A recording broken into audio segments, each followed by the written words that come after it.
Howdy folks, Aunt Toria here. Today we are going to turn over these two pots where I have planted Jerusalem artichoke. That is a tuber that you can eat that is apparently not related to an artichoke and did not come from Jerusalem. So, not sure where it gets its name from, but Jerusalem artichoke is what we call it. And I'm told that it will grow in many different climates, pretty much anywhere you plant it, it will grow. So we tried some in pots to see how it does in our climate. You can see I've got those little terracotta waterers in the center. It's a porous pottery product to help keep them watered in the hotter months. You just fill that up and it slowly seeps into the soil. Really like those. So we're going to dump these pots over and see what we got. Well, looky there. Started by breaking off the long stems and turned over this big plant. I have several little roots. Several little tuber bits already. Well, it's exciting. There's some more. Whoo-wee! Let's see how many more we find. Well, there we go. There's pot 1 all dug up. Here's pot 2 all dug up. I think we did all right. So I put 4 pieces in each pot about this size, 1.5 2 inches, whatever that is, that had sprouted, and just let them do their deal. And we got quite a few. Like tasty little Jerusalem artichokes out of that. We'll have to go inside and cook them up and see what they taste like, because I have no idea. Well, it says that these Jerusalem artichokes or sunchokes do not store as well as potatoes do. It says you can put them in a plastic bag and put them in the refrigerator for up to 2 weeks. Or you can freeze them and keep them for up to a year. But that they do not store like a potato will store. So I am not sure how this adventure will go.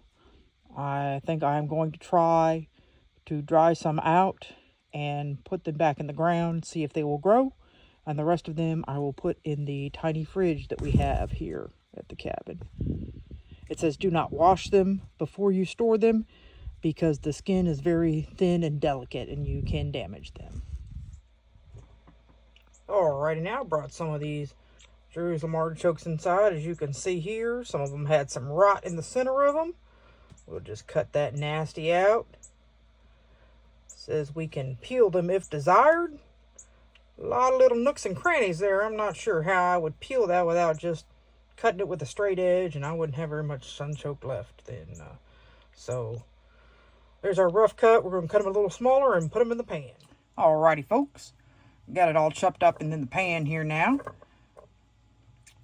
Now it says to treat these like a potato and cook them like a potato. It says they have a potato or a nutty type flavor.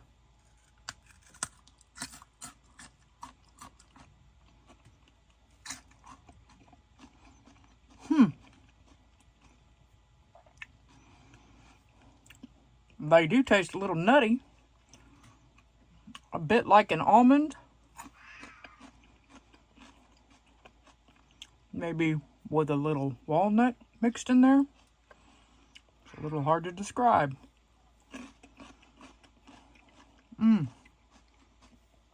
Oh, they are quite tasty though. Maybe eaten raw or cooked. Turn on my fancy stove here. Right here at the cabin, we use a little catering stove. Do all our cooking in. Put a little butter in there. Getting that butter melted now. I'm going to put a little salt on it.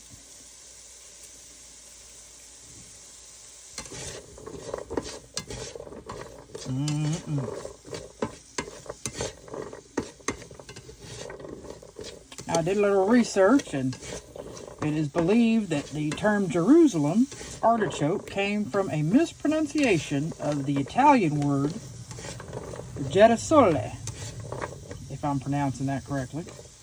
I could see where that could get mispronounced into Jerusalem. Girasole. but they are part of the sunflower family. They do have a big, beautiful sunflower on them when they are in bloom. And the bees sure do like those big flowers, don't they? Make the garden look pretty too. They are coming right along. I'm told that these are pretty good for you. Got a lot of good vitamins, potassium, iron, and fiber. So, they can make you a little gassy, be warned. A lot of articles I found mention that. The other warning is if you decide to put this in your garden, if you plant it in the ground, it likes to take over. So be prepared for that. You may have to put a little barrier in the ground so the roots can't get out and take over your garden area. I had these up in pots, as you saw, to help control that. Alrighty then, I think we're about done here as far as cooking up the sunchokes.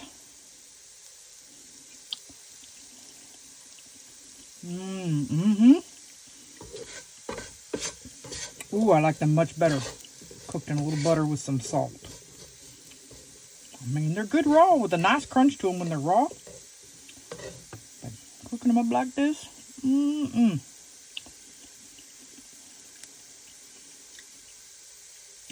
easily replace a potato with these in any recipe. Alrighty, now we threw a little onion in here. I'm gonna make us some simple hash browns. Sunchoke hash browns. I'll get me a couple eggs and scramble them up as well.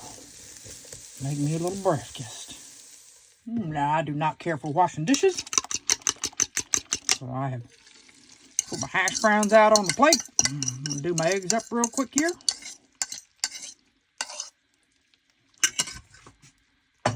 Be a little fresh butter in the pan.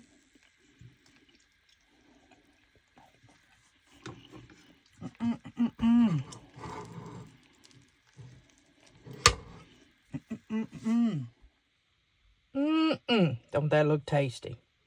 Give me a little bite of this hash brown here. Little piece of egg.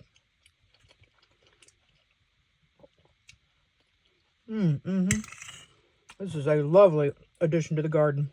I will definitely grow this again. Well,